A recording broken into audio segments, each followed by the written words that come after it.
Hi అందరూ ఎలా ఉన్నారు? నేను కొన్ని ఫ్రూట్స్ ఇంకా కొన్ని అయితే మా ఇంటి నుంచి తీసుకొని వచ్చాను. అవేంటో ఈ వీడియోలో చూసేయండి. నేను ఎందుకు నవ్వుతున్నానంటే మా ఆయన నన్ను చూసి నవ్వుతున్నాడు. అందుకని నేను నవ్వుతున్నా. ఈ మామిడికాయ పళ్ళు మా తోటలోవి. ఇవి మాగిన తర్వాత చాలా టేస్టీగా తియ్యగా ఉంటాయి. నేను అలాగే కొన్ని నిమ్మకాయలు, చీనీకాయలు తెచ్చుకున్నాను. ఇంకా ఇదైతే చింతపండు. మా అమ్మ చింతకాయలు తీసుకొని వచ్చి తొక్కి నాకైతే కాదు దంచి నాకు ఇచ్చి పంపించింది. చాలా బాగుంటుంది చింతొక్కు. మేమైతే చింతొక్కు అని పిలుస్తాం. మరి మీరేమంటారో కామెంట్లో మెన్షన్ చేయండి. ఆ సైడ్ ఎక్కువగా దీన్ని చేస్తూ ఉంటారు. చాలా బాగుంటుంది. మీరు కూడా ట్రై చేయండి. ఈసారి రెసిపీ నేను కంపల్సరీ యూట్యూబ్లో పోస్ట్ చేస్తాను.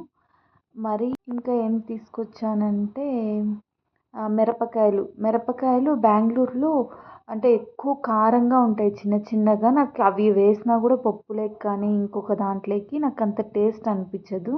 నేను ఎక్కువగా ఊరికి వెళ్ళినప్పుడు నేను మిరపకాయలు 1 కేజీ, హాఫ్ కేజీ అలా తెచ్చి పెట్టేసుకుంటుంటా. మనవైతే చాలా టేస్టీగా ఉంటాయి కదా, అందుకని నేను అయితే ఇది మా అత్త పొడి కొట్టి పంపించింది. పొడి అంటే కారం పొడి, కూరల్లోకి వేసేది. మేము ఎప్పుడు ప్యాకెట్ది అయితే యూజ్ చేయము. మా అత్త ఎండబెట్టి మిరపకాయలు మిక్సీకి వేసి తీసుకొస్తుంది. చాలా బాగుంటుంది ఆ ప్యాకెట్ దానికన్నా ఇది. నెక్స్ట్ అయితే మరి ఇంకొకటి తీసుకొని వచ్చా. ఇక్కడ డీమార్ట్లో బయటంతా నాకేం అంత క్వాలిటీగా ఏమి అనిపించవు. సెకండ్ హ్యాండ్ లెక్క ఉంటాయి. మన సైడ్ అయితే కొంచెం క్వాలిటీవి మనకు తెలిసిన వాళ్ళు కాబట్టి మనకు మంచివే ఇస్తారు. అక్కడే తీసుకొని వస్తాను. గ్రౌండ్ నట్స్ అంటే శనగిత్తనాలు కూడా నేను ఇంటి దగ్గర నుంచే తీసుకొని వస్తాను. ఇక్కడైతే కొంచెం నానిపోయి ఉంటాయి. అంత టేస్టీగా ఉండవు అసలు. చట్నీ చేసినా కూడా ఇంకా కూరల్లోకి వేసినా కూడా అంత టేస్ట్గా అనిపించదు మన సైడ్ కనిపించినట్లా. ఇంకొకటి ఏమంటే ఇవి వామ్ బాటిల్స్. నేను ఇషికాకి చిన్నప్పటి నుంచి ఇవే పోస్తాను. ఇంకొకటి ఏదంటే నన్నారి బాటిల్. ఇది మా ఆడపడుచు వాళ్ళు అన్న అక్కడ బాగుంటుందని మాకు బాటిల్ అయితే ఇచ్చి పంపించారు. ఈ నన్నారి తాగితే కొంచెం అంటే కూల్నెస్ అంటారు. నేనైతే ఎప్పుడు టేస్ట్ చేయను. ఏమో ఈసారి టేస్ట్ చేసి చెప్తా టేస్ట్ ఎలా ఉంటుందో. మా హస్బెండ్, మా మామ, మా నాన్న వాళ్ళైతే ఎక్కువగా బయటకు వెళ్ళినప్పుడు ఇది నన్నారి అని తాగుతూ ఉంటారు.